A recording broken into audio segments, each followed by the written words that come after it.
Wright Way Wednesday on a Wednesday night. And before I get into my topic on tonight, here's a financial tip for you.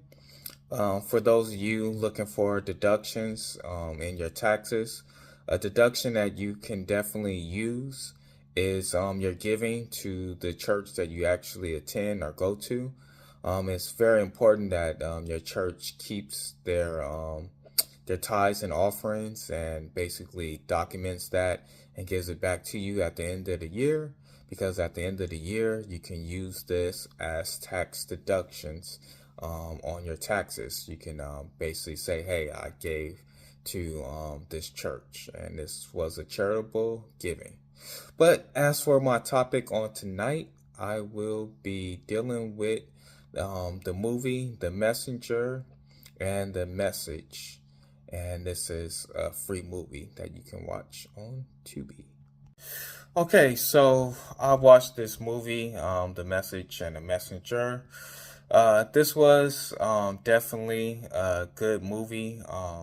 This is what you would call a Christian-based movie or faith-based movie. So this movie, without me actually telling all of the movie, I'll just be breaking down some of the things that I got out of the movie and why you should actually check the movie out for yourself and see other things in the movie that may actually speak to you. But one of the big things in this movie that actually speaks to a lot of issues that actually happens in the actual church and churches is basically people not actually having their finances together. And this is something that we all deal with, no matter who we are, if we're in the church, if we're outside the church. Usually most people have a hard time with actually dealing with their finances. And I think the Bible definitely speaks to this a whole lot about how to actually deal and handle your finances. But sometimes in certain situations, for whatever reason, people mismanage their money. And I think oftentimes a lot of churches don't do, how can I put it, enough teaching on showing people the financial way to actually get themselves out of debt and how to actually financially be able to do better than how they actually are living. This is why oftentimes you may hear me talk about you actually owning things or owning your own business and things like that. And the reason why I usually say that because the Bible definitely lets us know about this and about how if we actually are owning things and not the actual person that's borrowing from other people, then this usually helps us out. But that doesn't actually mean that you don't ever have to borrow from people, because you definitely will have to do that if you are to open up a business or to do any type of business. But it's to eventually get to some point in time where you are actually the lender instead of the actual borrower. And there's a scripture that actually speaks to that in Proverbs chapter 27, verse 7. It says, "The rich rules over the poor, and the poor is the servant to the lender." So this scripture is letting us know that very fact, that the person that is doing the borrowing, they are the servant to the lender. I believe in some other texts, probably in the King James Version, it will say that I think that they're the actual slave, and slave meaning the actual worker to basically the person that they are borrowing from. And so this is why it's important to talk about finances. But then also something that was happening in this movie is that a lot of people get led in the wrong direction sometimes by certain preachers or pastors who are leading them to do other things with their finances instead of actually taking care of the things that they have in their home first and making sure that is actually straight. Okay, so another thing that just really spoke in this movie, it was a scene where some people from the church were actually looking to get a favor or a discount in terms of actually buying a home. They didn't actually have the actual money, and they were looking for the person that they knew from the church to actually hook it up for them and, make some moves to actually allow them to actually get homes that they basically couldn't afford, or that their credit wasn't in right standing for it to actually happen. And they were using phrases as, they believe that the Lord will provide a way and make a way and things like that. And so it was a little bit funny, some of the things that they were actually saying in the scene to do so. But that just speaks to me in terms for a lot of people in the church. And then even always, although I'm speaking on the church, a lot of people just in general are always looking for the discount or the hookup from people who actually own businesses that they actually know. They usually don't want to pay the full price or what you're actually charging. And then this puts the person that owns the business or is trying to start a business in a tough predicament, because yes, you are their family member, or yes, you are their friend, or yes, you are their church member that you go to church with. But they need to actually pay for things, meaning that they have bills that they have to pay for. They got, if they have a building, they have to actually rent that out. So if they start giving everybody the hookup and the discount, then it makes it harder for them to actually pay their bills. So what am I trying to say? I think it's important that when you are supporting somebody's business that's a church member of yours, if they have a certain price that they're asking you to do and they can't hook you up with any discounts or whatnot, you should be willing to actually pay for the price that it actually is. In the future, they may be able to actually lower their prices, but at this point in time, if they're just starting off, or even if they have been going for a while, things are definitely going up in our society, so they have to adjust and make adjustments so that they can actually keep their actual business going. So don't always just look to get the discount or get the hookup. Sometimes just know that you have to pay the price. And as some people have been saying, and you probably have heard, yesterday's price is not today's price. So as things go up, people have to actually change their prices on what they used to actually give you or what you used to actually pay. With that being said, it's also too important that we make sure that we do things in a lovely manner, and that we treat people with respect when we're actually getting services from them. But this is a good scripture for kind of this situation, and that's in Romans 13, verse 8, and it says, "Owe no one anything except to love one another, for he who loves another has fulfilled the law."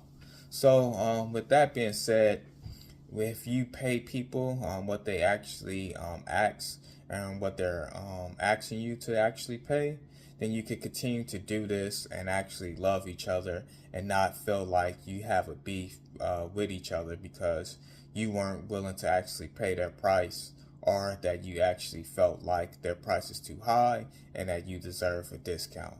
So just pay up.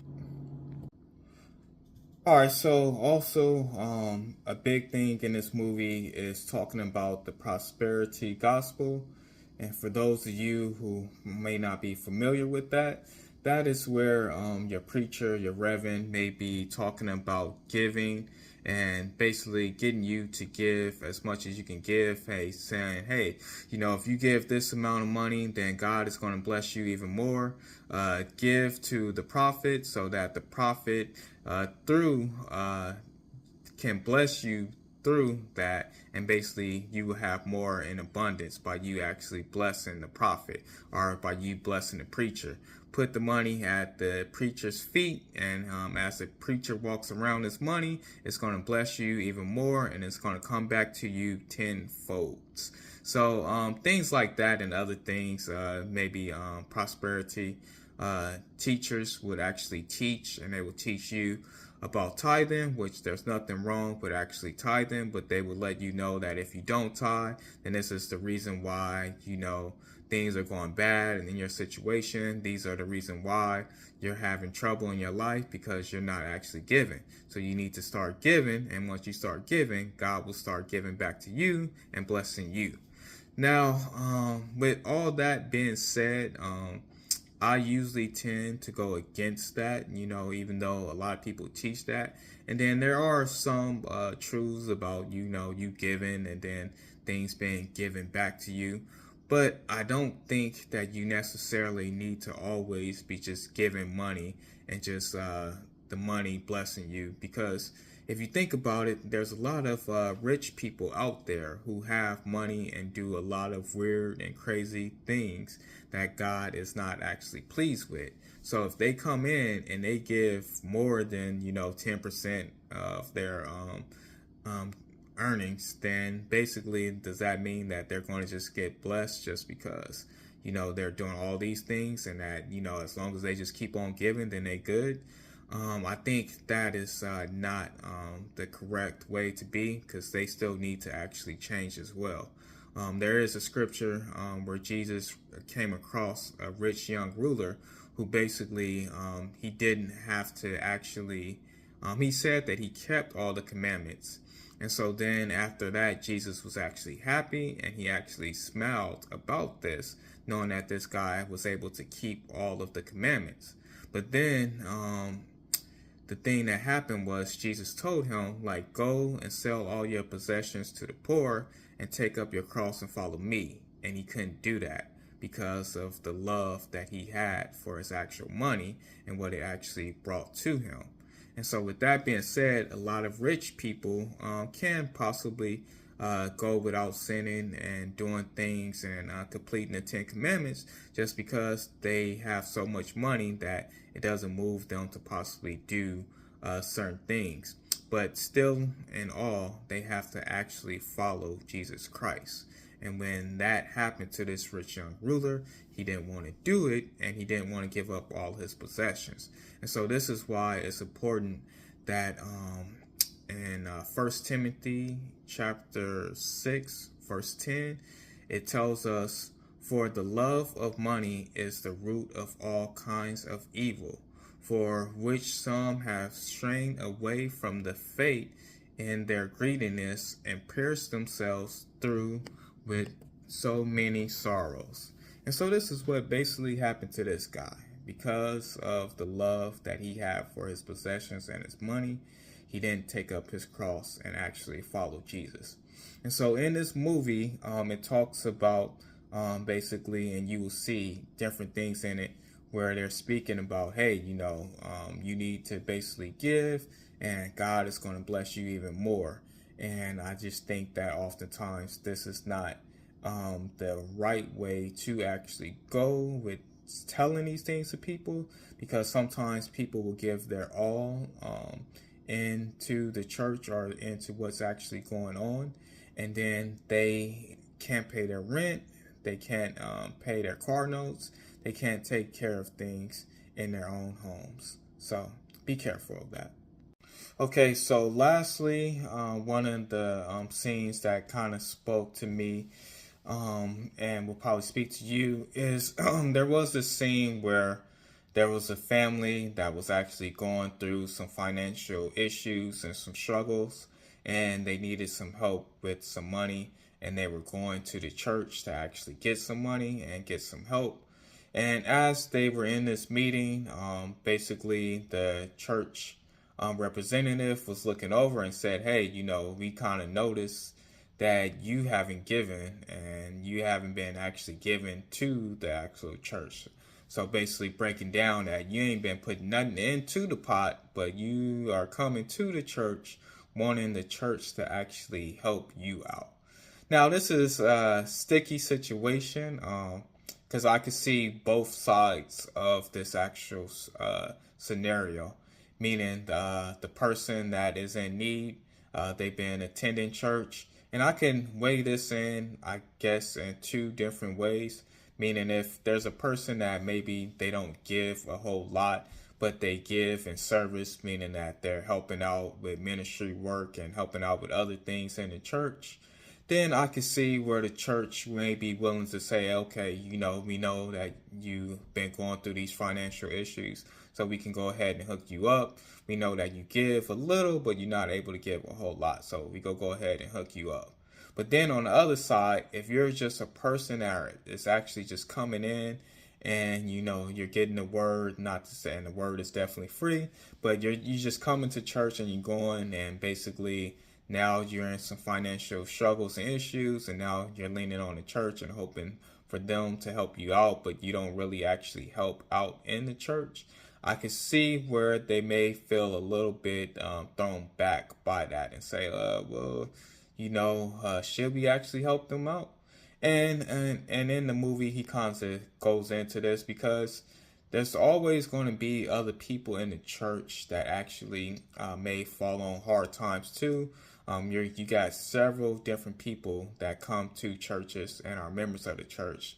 So let's just say they go and they hook you up with a whole lot of money and you just go off and you blow the money. I have seen people do that several times, but that's their prerogative. But let's just say you do that, but then when somebody that has been a faithful member, serving, a faithful member, possibly giving as well, and something tragedy happens to them and they need help, and they go to the church to actually get help, and there's no funds for them because the church has used up all their money on people who were just looking for a hookup to get over and probably going to the next church to get another hookup. So for this reason, you would see a lot of churches are a little bit uptight maybe at certain times as far as just giving money to people. It's not that they don't actually care. It's just that some people are, I shouldn't say some people, but a lot of people actually come and will beg for money from churches. And they will go around to different churches just gathering money. And, church people are definitely willing to actually say, hey, yeah, we go ahead and hook you up. You're going through some issues. You can give them a sob story, and they will basically go ahead and hook you up. Now, the hard part is when you're a leader sometimes and you have to do these tough analysis of people and say, hey, you know what? We looked over this and we're not going to actually be able to actually give you any money because we just feel that you're not going to do what you're actually saying and that you're possibly giving us a sob story. So for those of you who do find yourself in those situations, don't get upset or mad at the leaders who may have to actually tell you no, that we can't actually hook you up or help you out. It's a tough and sticky situation. But with that being said, I think this scripture actually speaks to this, and that is in Luke chapter 14, verse 28. In terms of basically, I think you should always take care of the things that you have in your own home first, and then you should set aside what you can to actually give to God's house or the church that you're actually going to. So I do think you should do both. If you're not able to handle things at home, then don't try to put too much money into the church. Just put in what you can actually put in. If it's only a little bit, or if you can't give, don't worry about that. Eventually in the future, you will be able to give, but take care of the things in your own house and what you have to take care of when you can. And this scripture says, for which of you, intending to build a tower, does not set down first and count the cost, whether he has enough to finish it, lest after he has laid the foundation and is not able to finish, all who sees it begin to mock him and say, this man began to build and was not able to finish. Now, this could definitely speak also too in terms of doing things in the actual church. Oftentimes, people like to actually start, but they don't like to actually finish. But with your finances, if you're not able to actually give to the church because you have so many bills that you need to take care of those things, and then once you're able to give, then start giving. But this has been another Wright Way Wednesday. Before I let you go, you should definitely check out this movie. If you have a chance, I will leave a description below where a link that you can click on and actually check out the preview. I think the movie is better possibly than what the previews may show you, but check it out anyway for yourself. Like I said, it's free on Tubi. And as always, people should know the way, go the way, and show the way, the right way.